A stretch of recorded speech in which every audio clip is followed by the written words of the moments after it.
दूर देश में एक राजा था। हाँ। उस राजा के 7 बच्चे थे। हाँ। वो सातों एक दिन मछली पकड़ने गए और रुकिए, राजा के बच्चे मछली क्यों पकड़ेंगे? राजा बंगाली है क्या?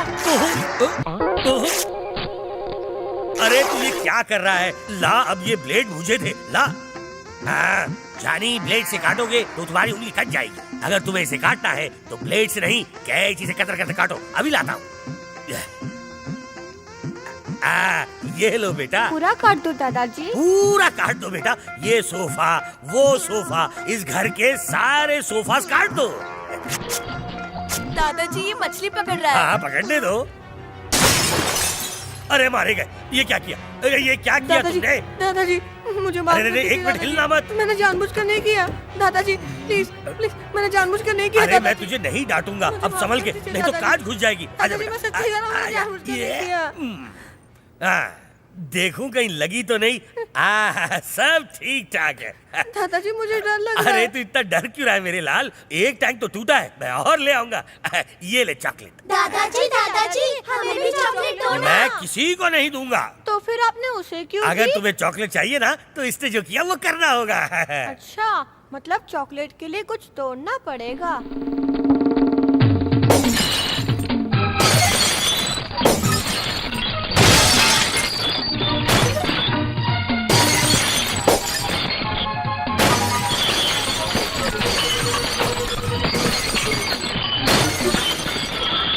अब चॉकलेट दीजिए ना। अरे नहीं बच्चों, ये सब तोड़ने के लिए मैं तुम्हें चॉकलेट नहीं दूंगा, केक दूंगा। ये लो। सुनिए मूर्ति जी, हाँ बोलो, क्या हुआ? स्कूल का टाइम हो गया है, मेरे बच्चों को ले जाना है। अच्छा अच्छा। अरे सुनो अक्षय और ऋतिक, स्कूल का टाइम हो गया, चलो जाओ जाओ। और क्या क्या है देने की? मूर्ति जी, हाँ स्कूल बस आने वाली है, मैं बच्चों को ले जाऊं? हाँ ठीक है। अच्छा सुनो, कटरीना, करीना और प्रियंका, चलो स्कूल जाओ।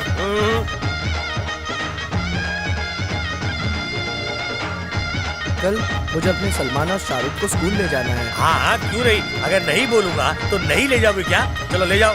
बुरा मत मानिएगा, शाम को भेज दूंगा। इतनी जल्दी क्यों? इनकी शादी कराने के बाद ही भेजना।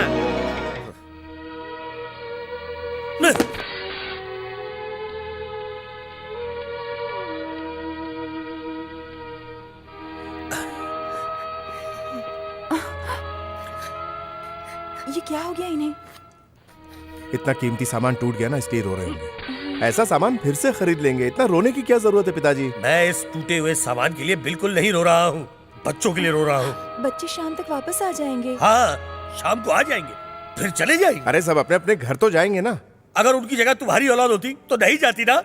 सिर्फ 3 साल हुए हैं शादी को, इतने में बच्चा कैसे होगा? तू चुप रहे। तेरे साथ साथ उस रजा की भी शादी हुई थी, उसके आज 6 बच्चे हैं। 3 साल में 6 बच्चे? ऐसा हो ही नहीं सकता। तीनों बार जुड़वा हुए थे गधे की औलाद। तेरे से 5 साल छोटी अपनी रानी 2-2 बच्चे हाथों में लेकर और एक पेट में लेकर घूमती है। ये सब छोड़, अपने ड्राइवर बाबू की शादी को सिर्फ 2 साल हुए हैं ना, उसका 2.5 साल का बच्चा है। शादी के सिर्फ 2 साल में 2.5 साल का बच्चा कहाँ से हुआ? अबे गधे, वो एडवांस बुकिंग की औलाद है। वो सब लोग इंटरनेट के जमाने में है, तू पेजर के जमाने में। लेकिन तुम्हारी शादी को 3 साल हो चुके हैं और अब तक मैंने ना बहू को नींबू खिलाया है, ना इमली चटाई है। कम से कम कैरी आम चटाने का तो मौका दे। मेरे भोले पिताजी बस इतनी सी बात से परेशान हो रहे हैं। शाम को ऑफिस से आते आते ये सब उठा के ले आऊंगा और एक एक करके इसे खिलाऊंगा, चखाऊंगा और सब कुछ करूंगा। अरे खिलाना मतलब वो खिलाना नहीं है, बहू के पेट में फल फलना चाहिए, उसके बाद ये सब खिलाना चाहिए। बुढ़ापे में सठिया गए आप, इसका पेट कोई बागीचा नहीं है फल फूल खिलने के लिए। मेरे साथ बहस मत कर, पहले इसे उल्टी कराने की कोशिश कर। अरे ये एकदम तंदुरुस्त है, ये उल्टियां क्यों करेंगे? बस कर, जगदीप वाली कॉमेडी बिल्कुल मत कर। उल्टियां कराना मतलब जल्द से जल्द पोता या पोती चाहिए। चलो काम पे जाओ। जल्द से जल्द का मतलब बेडरूम में कोई बच्चे पैदा करने की मशीन नहीं लगी है? देख, तू बच्चा पैदा करने की मशीन फैक्ट्री में रखिया बेडरूम में।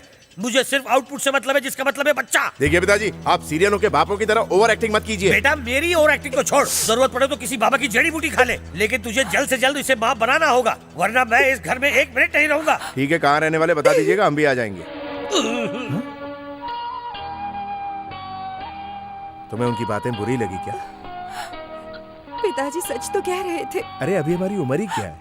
सुनिए जी, पिताजी ने कहा कि हमारे साथ जिनकी शादी हुई थी उन सबके यहाँ आज बच्चे हैं, हमारी ही कोई औलाद नहीं है। अरे मेरी बात सुनो, हमारी उम्र है प्यार करने की और रोमांस करने की, ना कि बच्चे पैदा करने की। बच्चे हो गए तो हम एक दूसरे को वक्त नहीं दे पाएंगे। सब्र करो, सब ठीक हो जाएगा। ओके? मेरी बात सुनिए, क्यों ना हम एक बार डॉक्टर को दिखा दें? हाँ, सही कहा बहू, ये तुमने काम की बात की। अरे पिताजी ये सब क्या है? अरे आपको शर्म वर्म है कि नहीं? हमारे कमरे में घुसकर सब कुछ लाइव देख रहे हो? मैं लाइव टेलीकास्ट नहीं देख रहा था, मैं सिर्फ रनिंग कमेंट्री सुन रहा था। लेकिन ये क्या तरीका है? मैं तो बस यही सुन रहा था कि तू बच्चा पैदा नहीं करना चाहता, तुझे कोई कमजोरी है। फुल बॉडी टेस्ट करा ले, तू भी खुश मैं भी खुश। कल मैं तुम दोनों को टेस्ट के लिए ले चलूंगा, वहाँ दूध का दूध और पानी का पानी हो जाएगा। रेडी रहना। आइए आइए। हाँ आगे आगे, पहले जाओ डॉक्टर को बुलाओ। तो मैं आपको क्या कंपाउंडर लग रहा हूँ? क्या मतलब? तुम डॉक्टर हो? हाँ बिल्कुल। तुम तो कहीं से भी डॉक्टर नहीं लगते, नौटंकी के कलाकार हो, भाड़े के कपड़े जच रहे हैं। पिताजी इनका नाम बहुत बड़ा है, ये क्या बोल रहे हैं आप? अच्छा, क्या नाम है आपका? डॉक्टर आत्माराम। इतना सा नाम है, तुम कह रहे थे बहुत बड़ा नाम है इसका। बड़े नाम से मेरा मतलब था ये फेमस है। ओ अच्छा, लेकिन इसका थोबड़ा तो जाना पहचाना लगता है। ये अपने गिरीश का जीजा है। हमारे डॉक्टर बहुत ही मशहूर हैं। टीवी, मैगजीन, न्यूज़पेपर हर जगह दिखते हैं। आपने तो इन्हें टीवी पर देखा ही होगा। टीवी पे दिखना कौन सी बड़ी बात है, टीवी पर तो आजकल कार्टून शोज भी हिट है। आप आइए डॉक्टर, टेस्ट शुरू कीजिए। एक मिनट रुको, ये तुम्हारा टेस्ट करने से पहले इसका टेस्ट मैं करूंगा। मैं तुझसे कुछ सवाल पूछूंगा, तुझे उसके जवाब देने होंगे। हाँ पूछिए ना। हाल ही में बाइकला में जिस डॉक्टर ने अपने मरीज के पेट में कैंची छोड़ दी थी, कहीं तू वही तो नहीं? आजकल हमारे शहर में किडनी बेचने और खरीदने का जो रैकेट चल रहा है, कहीं तू उस गिरोह का लीडर या बॉस तो नहीं है? तीसरा सवाल, तुम पैसे देकर ऐसे वाले डॉक्टर बने हो या मेहनत करके ऐसे वाले? पिताजी जरा होश में आइए, हम यहाँ अपना टेस्ट करवाने आए, इनका टेस्ट नहीं। डॉक्टर आप आइए। Thank you. सुनो, टेस्ट ध्यान से अगर नहीं किया तो तुम्हारी फोटो पे मैं हार चढ़ा दूंगा।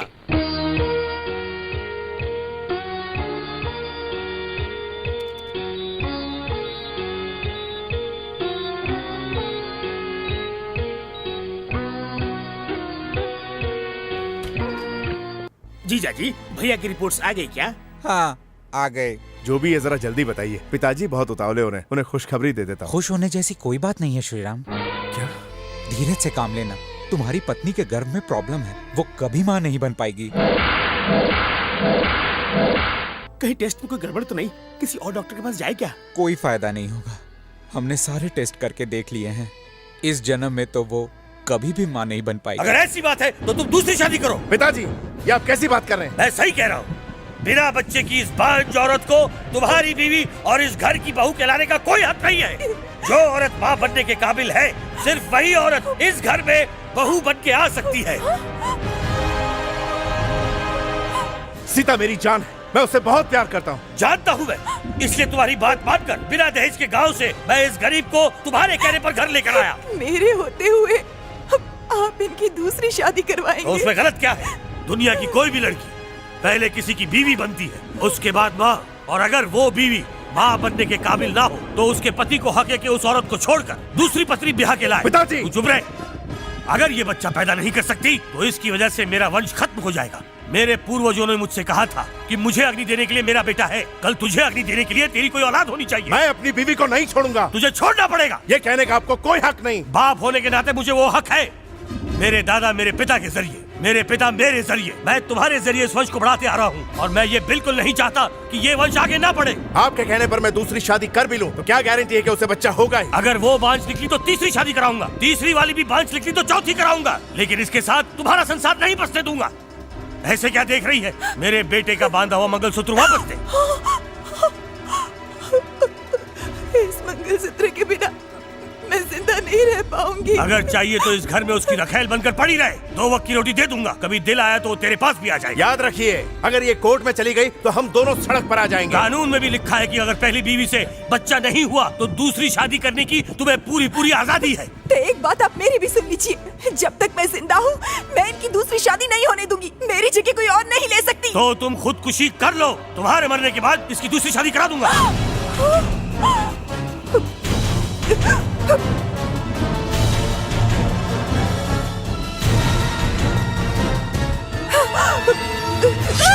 सीता!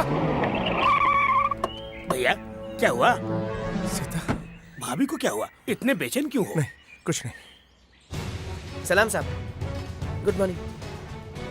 Good morning sir. सुनो गोविंद, जी 1 सर। घंटे तक किसी को अंदर मत आने देना। ठीक है सर। हेलो, डॉक्टर आत्माराम बोल रहे हैं? मैं राम बोल रहा हूँ। कुछ देर के लिए क्या आप मेरे ऑफिस आ सकते हैं? Thank you. भैया आप इतने उदास क्यों हो? बच्चे को लेकर मेरे पागल जीजा ने कहा नहीं होगा। यही तो टेंशन है। अगर ये बात पिताजी को पता चली तो वो मुझे सीता को छोड़ने के लिए कहेंगे, और अगर सीता को पता चला तो वो मर जाएगी। तो अब क्या करेंगे? बोल दीजिए प्रॉब्लम मुझ में ही है, तो सीता पर कोई उंगली नहीं उठाएगा और मेरे पिताजी भी शांत हो जाएंगे। अरे तब तो और मुश्किल हो जाएगी ना। क्यों? वो इसलिए अगर उनको बताएंगे कि प्रॉब्लम आप में है तो कहीं इस सदमे से वो जान न दे दे। ठीक कह रहे हो। अब क्या करें? ऐसा कुछ करते हैं जिससे थोड़ा कंफ्यूजन हो। अरे खुल के समझाओ ना जीजू। मैं कह रहा था कि हम ये साबित करेंगे कि प्रॉब्लम इनमें है और दवाइयाँ खाने से प्रॉब्लम ठीक हो जाएगी और इनको रेगुलर चेकअप के लिए आना होगा। हो सकता है इस बात से वो थोड़ा घबरा जाए, लेकिन हमें वक्त मिल जाएगा। उसके बाद हम कहेंगे ये दवाई काम नहीं कर रही है, दूसरी दवाई लेनी पड़ेगी। ऐसे 4-5 महीने निकल जाएंगे। उसके बाद कोई अच्छा मौका देखकर हम उन्हें सच सच बता देंगे। हो सकता है इतने दिनों बाद उन्हें धक्का न लगे। ये बहुत अच्छा आइडिया। ये बात मेरे पिताजी और मेरी पत्नी से कह दीजिए। तेरा दिमाग तो ठीक है ना? तू डॉक्टर है कि नहीं? अगर आपको इतना ही शक है तो मैं आपका बाईपास करता हूँ। अगर आप जिंदा बच गए तो मैं डॉक्टर हूँ, ये आपको पता चल जाएगा। और अगर आप टपक गए तो मैं मान लूंगा कि मैं डॉक्टर नहीं हूँ। अब तो खुश? अपनी बकवास बंद कर। इन बेकार दवाइयों से बच्चा क्या खाक पैदा होगा? बस आँख से आँख मिलाकर गर्भवती बना देते हमारे जमाने में। पिताजी, आपका और हमारा जमाना अलग है। आज का जमाना कंप्यूटर का जमाना है। डॉक्टर साहब, हाँ बोलिए। इन दवाइयों से फायदा तो होगा ना? दिन में 3 बार इनको ये दवा खिलाना। कुछ ही दिनों में आपको खुशखबरी मिलेगी, गारंटी मेरी। सीता, सीता, हाँ आ रही हूँ। ये लीजिए। मुझे अभी ये नहीं चाहिए, मुझे तुम चाहिए। छूना मत। क्यों? मैं तुम्हारा पति हूँ ना। मैं माँ बन जाऊँ इसीलिए अब से मैंने 1 महीने का व्रत रखा है। और मेरी प्यारी पत्नी जी, अगर तुम इसी तरह महीने में 30 दिन कोई ना कोई व्रत रखती रहोगी तो मुझे ये बताओ कि हमें बच्चा कहाँ से होगा? आपको पता है, सुबह सुबह जल्दी उठ के स्नान करके पूजा करनी होगी। दिन में 1 बार खाना खाना होगा और ये हमें 30 दिन तक करना होगा। अगर ऐसा करेंगे तो जल्दी ही बच्चा होगा। ऐसा करने से तुम बीमार भी पड़ जाओगी और बच्चा भी नहीं होगा, समझी?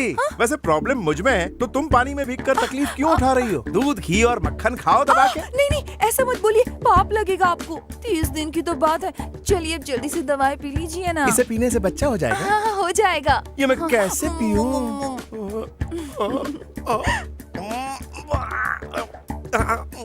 आप ऐसा मुंह क्यों बना रहे हैं? दवाई बहुत कड़वी है क्या? अरे नहीं नहीं, ये बहुत मीठा है, गुड़ की तरह। अब जरा एक बात बताओ, ये काढ़ा पीने से उल्टी तुम्हें होगी या मुझे? पिताजी, पिताजी, सुनिए वो उल्टी कर रहे हैं। हाँ? अरे क्या बात है, क्या बात है। अरे मुबारक हो मेरे शेर। मुझे दादा बनाने के लिए और अपनी पत्नी को माँ। छी, बुढ़ापे में सटिया गए। ये गंदा काढ़ा पीने से उल्टी मुझे हुई तो ये प्रेग्नेंट कहाँ से हुई? ये बात तो सही है, उल्टी बहू को होनी चाहिए थी, इसे कैसे हो गई? मैं इमोशन के भाव में बह गया।